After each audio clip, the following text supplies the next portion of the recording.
नमस्कार साथियों, हंस वाहिनी के YouTube चैनल पर आप सभी लोगों का हार्दिक स्वागत है। साथियों, आज अपन भारत का भ्रमण करने वाले हैं और भारत का भ्रमण में हमें पढ़ना है आज आंध्र प्रदेश राज्य को, यानी भारत का एक और महत्वपूर्ण राज्य। आप लोग जानते होंगे इसका जो विभाजन भी 2 जून 2014 को हुआ था, है ना। तेलंगाना अलग हुआ था, तो उसी को हम पढ़ते हैं, यानी कि वो अपना जो आंध्र प्रदेश है उसको। तो आंध्र प्रदेश के जो महत्वपूर्ण तथ्य हैं उनके बारे में क्या क्या जानकारी सामान्य होती है उनको हम पढ़ते हैं। तो सबसे पहले हम आंध्र प्रदेश के भ्रमण शुरू करें तो उससे पहले हमें ये जानना चाहिए कि आंध्र प्रदेश के सीमावर्ती क्षेत्र कौन से हैं। तो आज भारत भ्रमण में अपना क्या है, आंध्र प्रदेश है। और आंध्र प्रदेश के सबसे पहले अपना जो बिंदु है वो है सीमावर्ती क्षेत्र। सीमावर्ती क्षेत्रों की बात की जाएगी तो उसमें एक महत्वपूर्ण बात ये आएगी, वो क्या आएगी कि हमें ये बताना पड़ेगा कि उत्तर पूर्व में कौन सा राज्य है। उत्तर पूर्व में, ठीक है। तो सबसे पहले अपन बात करेंगे उत्तर पश्चिम की कि उत्तर में और पश्चिम में। तो तेलंगाना है जो इसी से अलग हुआ था। कौन सा है? तेलंगाना, ठीक है। और जब अपन बात करेंगे अगली कि इसके पूर्व में कौन है, यानी इसके पूर्व में अपन बात कर रहे हैं आंध्र प्रदेश के पूर्व में, तो हमें पता है आंध्र प्रदेश के पूर्व में क्या है, बंगाल की खाड़ी है। बंगाल की खाड़ी। और अगर अपन बात करें साथियों इसके उत्तर पूर्व की, है ना, ये तो पूर्व हो गया, अब है उत्तर पूर्व की। तो उत्तर पूर्व में एक तो यहां पर अपना हो जाएगा छत्तीसगढ़। क्या हो जाएगा? छत्तीसगढ़। और एक हो जाएगा साथियों ओडिशा। क्या हो जाएगा? ओडिशा। तो ये इसके उत्तर पूर्व के क्या है, राज्य हैं। और जब अपन बात करेंगे दक्षिण में, ठीक दक्षिण में, तो हमें पता है तमिलनाडु है। क्या हो जाएगा? तमिलनाडु। और जब अपन बात करेंगे इसके पश्चिम की, तो पश्चिम वाला कौन सा राज्य है आप ये अच्छी तरह से जानते हो, हम इसे पढ़कर भी आ चुके हैं, कर्नाटक। कौन सा है? कर्नाटक, ठीक है। तो ये अपने आंध्र प्रदेश की क्या हुई, सीमावर्ती स्थिति, यानी कि चारों तरफ पड़ोसी जो राज्य है और क्षेत्र है वो हमने बात की। अब अपन बात करते हैं आंध्र प्रदेश की। सबसे पहले कि आंध्र प्रदेश की राजधानी है वो कौन सी है। तो साथियों आपको ध्यान रहना चाहिए कि आंध्र प्रदेश की राजधानी है अमरावती। कौन सी राजधानी है? अमरावती। पहले हैदराबाद थी और बाद में आपको पता है तेलंगाना की राजधानी हैदराबाद हो गई और आंध्र प्रदेश की राजधानी अमरावती, ठीक है। अब अपन बात करेंगे इसके अगले बिंदु की कि सबसे बड़ा जो शहर है वह कौन सा है। तो हम जानते हैं विशाखापट्टनम। विशाखापट्टनम ये इसका क्या है, सबसे बड़ा शहर है। एक चीज आपको याद हो, हाल ही में ये विशाखापट्टनम चर्चा में क्यों आया था कि वहां पर एक हानिकारक गैस का रिसाव हो गया था, 11 लोगों की मौत हो गई थी, बहुत ज्यादा लोग हॉस्पिटल में भर्ती भी थे। ताजा जानकारी मेरे पास फिलहाल तो नहीं है, तो ये आप थोड़ा ध्यान देना। सबसे बड़ा शहर विशाखापट्टनम, ठीक है। बंदरगाह भी आप लोग अच्छी तरह से जानते हो, बड़ा ही सुंदर शहर भी है। अब मुख्यमंत्री की बात करेंगे, यानी कि अपन आंध्र प्रदेश के मुख्यमंत्री की बात करें तो साथियों जगन मोहन रेड्डी, बड़े ही जबरदस्त आदमी है जगन मोहन रेड्डी, ठीक है ना। तीक्ष्ण बुद्धि वाले व्यक्ति है, दिमाग बड़ा ही एक्स्ट्रा चलता है इनका। राजनीति में ऐसे ही लोगों की जरूरत होती है ना। आपने देखा होगा पीछे बीते दिनों में ये वहां की 3 राजधानियां भी विकसित करना चाहते हैं, अलग अलग, है ना, अलग अलग रूपों में। लेकिन विधान परिषद रोड़े अटका रही थी, इस वजह से इन्होंने विधान परिषद को क्या कर दिया, समाप्त कर दिया, ठीक है। तो अब अपन बात करेंगे मुख्यमंत्री जगन मोहन रेड्डी हो गए, है ना। और जब बात करेंगे राज्यपाल की तो ये भी ध्यान रखना, राज्यपाल हो जाएंगे विश्वभूषण हरिचंद्रन। विश्वभूषण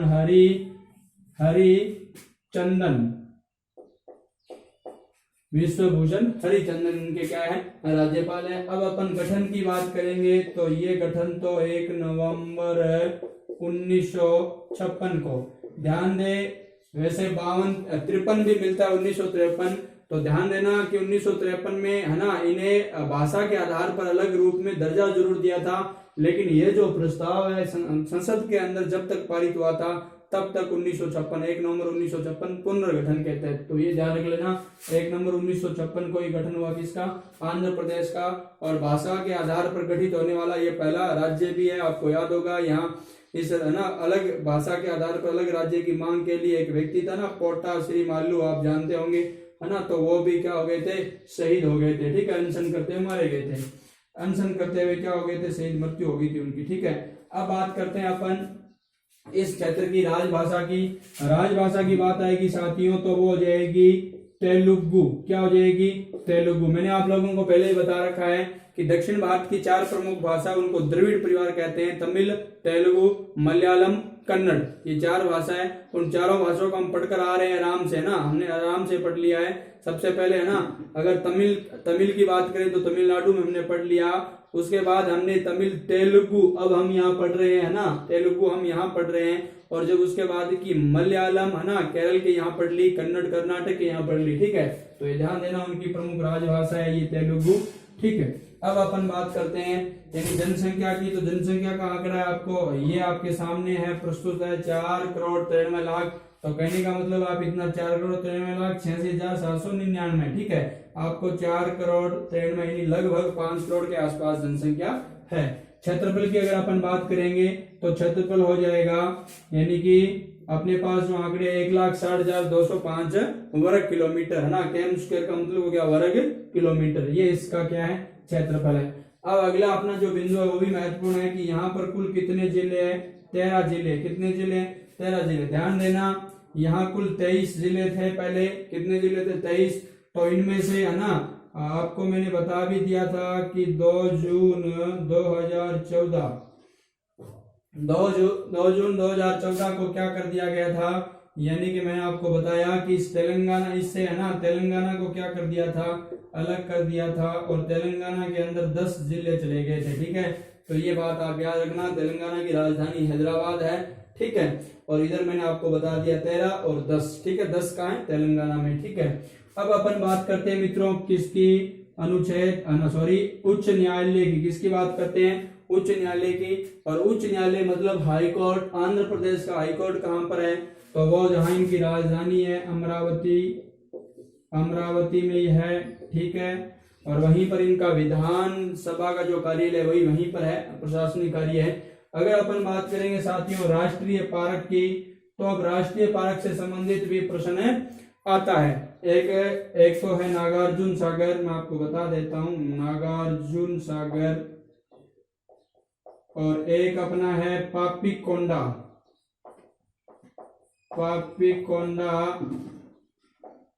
ये नेशनल पार्क है। एक ध्यान रख लेना, राजीव गांधी नेशनल पार्क है। राजीव गांधी को तो आप जानते ही होंगे है ना, गांधी आप है ना, गांधी के ही, राजीव गांधी, संजय गांधी, इंदिरा गांधी, महात्मा गांधी और राहुल गांधी, आपने ये सारे नाम पढ़े होंगे, मेनका गांधी।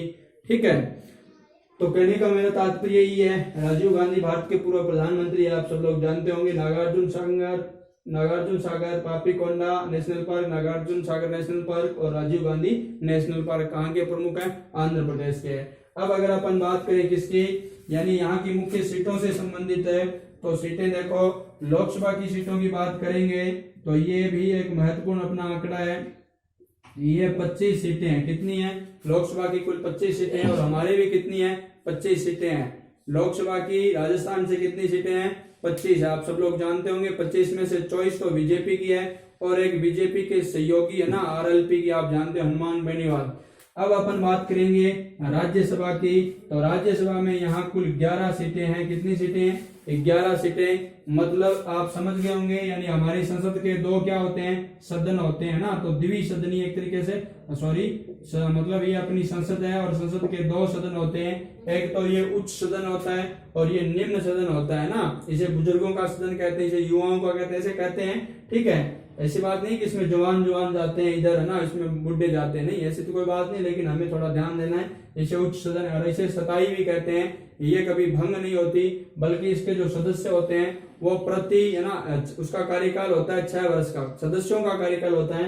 राज्यसभा का कोई कार्यकाल नहीं होता, ये पॉलिटिकल की बात है। ठीक है ना, तो थोड़ा सा आपको जानकारी होनी चाहिए। और प्रति 2 वर्ष के बाद धीरे धीरे ना सदस्य क्या होते हैं, मतलब रिटायर होते जाते हैं, उससे अलग होते जाते हैं, और दूसरों को नियुक्त करते जाते हैं राज्यसभा की ना। ठीक है, तो ये थोड़ा आप ध्यान रख लेना। और इधर मैंने लोकसभा, ये 27 सदन है, ये अस्थायी है, ये 27 सदन है, ये अस्थायी, क्योंकि ये भंग हो जाता है ना, इसका कार्यकाल 5 वर्ष है, इसका 6 वर्ष, इसका खुद का कार्यकाल नहीं, इसके मतलब जो सदस्य होते हैं उनका कार्यकाल है। ठीक है, तो अब अपन एक चीज और बता देता हूँ, इसका जो प्रमुख होता है ना, इसका सभापति होता है, उपराष्ट्रपति होता है वर्तमान में एम वेंकैया नायडू है ना, पदेन सभापति। इसके जो अपने क्या होते हैं उपराष्ट्रपति है ना, स्पीकर, और इसके जो स्पीकर होते हैं वो कौन होते हैं, वो भी आप लोगों को ध्यान रख लेना है।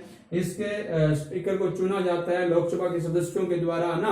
और अब वर्तमान में लोकसभा, आप लोगों को पता है लोकसभा के अध्यक्ष हमारे कौन है, राजस्थान से है। हमारे राजस्थान का ये गौरव है कि है ना, एक पूरे भारत को चलाने वाली संस्था का जो प्रमुख है वो अपने राजस्थान से है, जिनका नाम है ओम बिरला। क्या नाम है, ओम बिरला, कोटा से सांसद है। अब अपन बात करेंगे मित्रों और आगे की विधानसभा की। तो यहाँ पर इस विधानसभा में यहाँ 175 सीटें हैं। कितनी सीटें हैं, 175 सीटें हैं। एक चीज आपको ध्यान देनी है कि इन 175 जो सीटें हैं, अब की बार पहले वहां पर है ना प्रारंभ में यहाँ कांग्रेस की सत्ता थी है ना काफी वर्षों तक, और बाद में है ना एक मतलब आपने सुना होगा चंद्रबाबू नायडू को ना 1994 से लेकर के है ना पीछे तक वो क्या रहे थे, मुख्यमंत्री रहे थे है ना, किसके, आंध्र प्रदेश के। लेकिन अब वहां पर कौन बन गया आंध्र प्रदेश के सीएम, जगन मोहन रेड्डी बन गया। वाईएसआर कांग्रेस से है जगन मोहन रेड्डी, मैंने आप लोगों को ये बताया पहले भी। तो अब विधानसभा का ये है ना नेता है और यही अब क्या है, सीएम है। अब अगर अपन बात करें विधान परिषद की, मैंने ये ऑप्शन आपके लिए जानबूझ के डाला मित्रों, विधानसभा की कोई सीट नहीं है, मतलब विधान परिषद को क्या कर दिया गया है, भंग कर दिया गया है, इसको समाप्त कर दिया गया। मैंने आपको अभी अभी बताया है कि यह जगन मोहन रेड्डी की सरकार ने है ना क्या कर दिया है, समाप्त कर दिया है। 175 में से 133 मतलब इसको समाप्त करने के पक्ष में वोटिंग हुई थी। तो ये थोड़ा ध्यान देना, विधान परिषद क्या हो गई, समाप्त हो गई है। इसी के साथ एक बात आपको और याद रखनी चाहिए, वो कौन सी, कि अब मतलब वर्तमान में भारत में कितने राज्यों में विधान परिषद है। पहले हम पढ़ते थे 7 हमारा उत्तर आता था, लेकिन अब ध्यान दे, अब 7 नहीं है। जैसे ही अनुच्छेद 370 है ना, अनुच्छेद 370 और 35A, ठीक है, ये हटते ही जम्मू कश्मीर में जहां पर पहले विधान परिषद थी वो अपने आप स्वतः समाप्त हो गई। ठीक है, जम्मू कश्मीर में समाप्त हो गई, लद्दाख में पहले से ही है ना, लद्दाख में तो अब भी विधानसभा भी नहीं है। ठीक है, तो ये बात मैंने आपको बताई है। तो एक तो वो कम हो गया, कितने बचे, 6। अब इधर 6 में से आंध्र प्रदेश कम हो गया, अब कितने बचे, 5। कौन कौन से बचे, मैं आपको यहाँ कहीं बता देता हूँ। एक तो अपना हो जाएगा यूपी, एक हो जाएगा बिहार,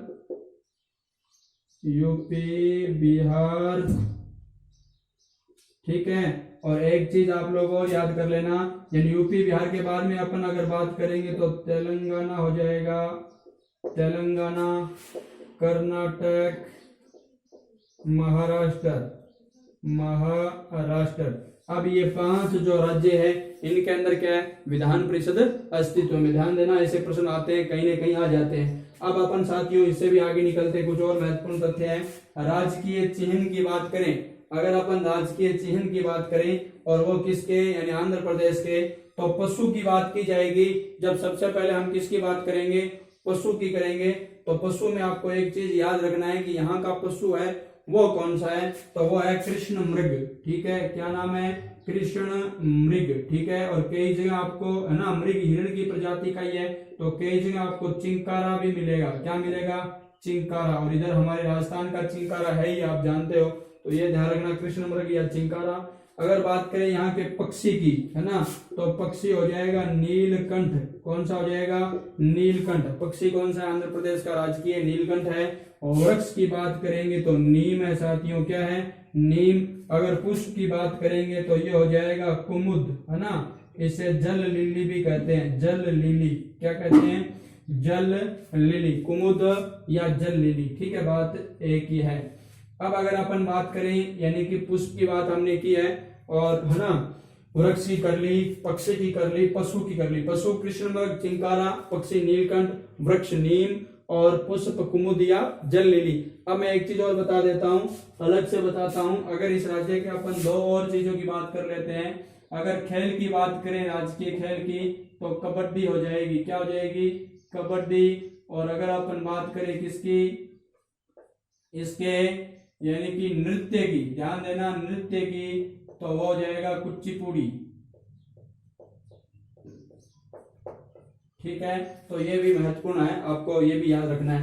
अब अपन इससे संबंधित और तथ्य याद करें। नदियां हमारे पास आई है, नदियां से संबंधित बिंदु आया है, तो ये लो नदियां, और नदियों की हम बात करेंगे तो साथियों यहाँ महत्वपूर्ण नदियां है गोदावरी, यहाँ की नदी है गोदावरी, कृष्णा, वैनगंगा, तुंगभद्रा, ये यहाँ की प्रमुख नदियां हैं। तुंगभद्रा, पेन्नार, ठीक है, तो ये गोदावरी, कृष्णा, वैनगंगा, तुंगभद्रा व पेनगंगा यहाँ की प्रमुख नदियां हैं। अब मैं आप लोगों को लिए चलता हूँ, यानी यहाँ के कुछ दर्शनीय स्थलों की हमें एक एक बार ना इनको बस नाम से देखना है, ताकि अगर इसमें से कोई प्रश्न आ जाता है तो हम परीक्षा में उत्तर दे सकते हैं कि ऐसे स्थल हमने वहां पढ़े थे। तो सबसे पहले अपन बात कर रहे हैं श्री वेंकटेश्वर मंदिर की, और ध्यान देना एक श्री वेंकटेश्वर मंदिर के नाम से, श्री वेंकटेश्वर नाम से भी एक और एनएच है ना, सॉरी नेशनल पार्क है। कौन सा है? नेशनल पार्क एक और है, किसके नाम से? श्री वेंकटेश्वर के नाम से। तो आप ये भी ध्यान रख लेना। कनका है ना, श्री वेंकटेश्वर मंदिर बहुत ही महत्वपूर्ण मंदिर है, भी बहुत महत्वपूर्ण मंदिर है, ये प्रसिद्ध भी है, आपको याद रखना है। और अगर अपन बात करें कनका दुर्गा का मंदिर, ये तो माता जी का मंदिर है, तो आपको वैसे ही पता चल रहा है। कनका दुर्गा का मंदिर कहाँ पर? आंध्र प्रदेश में है, विजयवाड़ा है ना, विजयवाड़ा का क्षेत्र है, इसी के तहत आता है अपना कौन सा, इसकी राजधानी अमरावती। तो ये विजयवाड़ा बड़ा ही दर्शनीय और बड़ा ही सुंदर और मनमोहक जो मतलब स्थल है। अगर कैलाश गिरी की बात करें तो यहाँ एक चोटी है, तो उस चोटी की भी आप लोग ध्यान रखनी है, कैलाश गिरी, जो कि मतलब दर्शनीय स्थल है, एक तरीके से प्राकृतिक रूप से है। और वैसे आंध्र प्रदेश जाना इसलिए जाता है ना, गुफाएं, मंदिर है ना, हिंदू संबंधी मंदिर आंध्र प्रदेश में बहुत ज्यादा है। तो दक्षिण भारत में, पूरा दक्षिण भारत मंदिरों से, बड़े बड़े मंदिर, अद्भुत मंदिरों से भरा हुआ है, ठीक है। और ये है ना कैलाश गिरी हिल पार्क, मैंने आपको बता दिया, कैलाश है ना गिरी हिल पार्क पहाड़ी का है ना क्षेत्र है, और वहां पर बगीचा भी है। अब आगे की बात करेंगे सबरीमन संग्रहालय, ये भी कहाँ का संग्रहालय है भाई? अपने आंध्र प्रदेश का है, तो बड़ा ही महत्वपूर्ण है। रामकृष्ण बीच, बीच का मतलब हो गया किनारा है ना, तटीय जो इलाका है वहां पर उस क्षेत्र का नाम है रामकृष्ण बीच। जबरदस्त है, ये भी मनमोहक है, आप दर्शन कर ले बड़े ही मनोरम तरीके से है ना, फिर मुझे मत कहना कि देखने नहीं दिया, आप धीरे धीरे कर सकते हैं। अक्कुर वैली है ना, यह भी एक बहुत ही जबरदस्त तरीके से घाटी है। और उसके बाद गोविंदराज स्वामी है ना, गोविंदराज स्वामी जी का भी यहाँ पर क्या है, मंदिर है। यारड़ा बीच है ना, यारड़ा बीच किसका बच्चे? यारड़ा बीच, ठीक है, यारड़ा अपन कह सकते हैं बीच। और ये कहां पर है भाई? किनारा है ना, मैंने आपको पहले ही इसका अर्थ बता दिया है। तो ये भी अपने किसमें? आंध्र प्रदेश का तटीय है। और बेलम गुफा बहुत महत्वपूर्ण है, बेलम गुफा, ठीक है, ये भी कहां पर है? आंध्र प्रदेश में। यानी उसके बाद बारी आती है विशाखापट्टनम की, तो विशाखापट्टनम के बारे में पढ़ चुके हैं, ये आंध्र प्रदेश का सबसे खूबसूरत शहर भी है, खूबसूरत, ठीक है। और मैंने आपको ये भी बता दिया है कि विशाखापट्टनम सबसे बड़ा शहर भी है। अनंतपुरम भी है ना, यहाँ का प्रसिद्ध शहर है। वेल्लूर हो गया, चित्तूर, यानी ये नाम आपको थोड़े थोड़े याद रखने की है कहाँ पर। कई बार सीधा प्रश्न आता है ये पर्यटक स्थल कहाँ पर है, ठीक है, इनमें से दर्शनीय स्थल किस राज्य में। अगर ये है ना प्रसिद्ध है, जैसे मान लो हम राजस्थान में रहते हैं, तो हमारे जैसे जोधपुर है ना, अजमेर है, जयपुर है ना, भटनेर, मतलब एक प्रकार से हमारा हनुमानगढ़। तो ये जो बड़े बड़े क्षेत्र होते हैं, एक तरीके से ये जिले है ना, एक जिला मुख्यालय होते हैं, बड़े होते हैं, तो इनका नाम आपको थोड़ा थोड़ा ध्यान में देना चाहिए। अगर आप एसएससी वगैरह कोई तैयारी कर रहे हो तो वहां आता है। तो अनंतपुरम, वेलूर, चित्तूर, कुरनूल, कडप्पा, कालाहस्ती का क्षेत्र है, वो भी कहां पर है मैंने आपको बता दिया है, आंध्र प्रदेश में है। कुरनूल भी आंध्र प्रदेश में, कडप्पा भी आंध्र प्रदेश में, और एक अमरावती, इसको तो हम पहले ही पढ़ चुके हैं, ये इसकी क्या राजधानी है। और यहाँ पर भी बड़े ही सुंदर और भव्य महल बने हुए हैं, मंदिर यहाँ के दर्शनीय योग्य है। तो साथियों इनको एक एक बार पढ़ लेना, आपको है ना दिमाग में रहेगा ये कहाँ है, पूरी तरह से रटना मत शुरू कर देना, क्योंकि अभी ये आप लोगों के वैसे कई पर्टिकुलर किसी सिलेबस में नहीं, लेकिन करंट जीके जब आप पढ़ते हो तो वहां से कोई प्रश्न आ जाता है कि ये कहाँ पर है, तो पूछा जा सकता है, हमें उत्तर देना है। तो ये था हमारा आंध्र प्रदेश, जितनी सामान्य जानकारी हो सकती है उतनी मैंने आप लोगों को देने की कोशिश की। साथियों आपको ये कक्षा कैसी लगी, इसके बारे में आप अपनी राय कमेंट बॉक्स में दे सकते हो। और आज की कक्षा को मैं यहीं संपन्न करूंगा। जय हिंद, जय भारत, वंदे मातरम।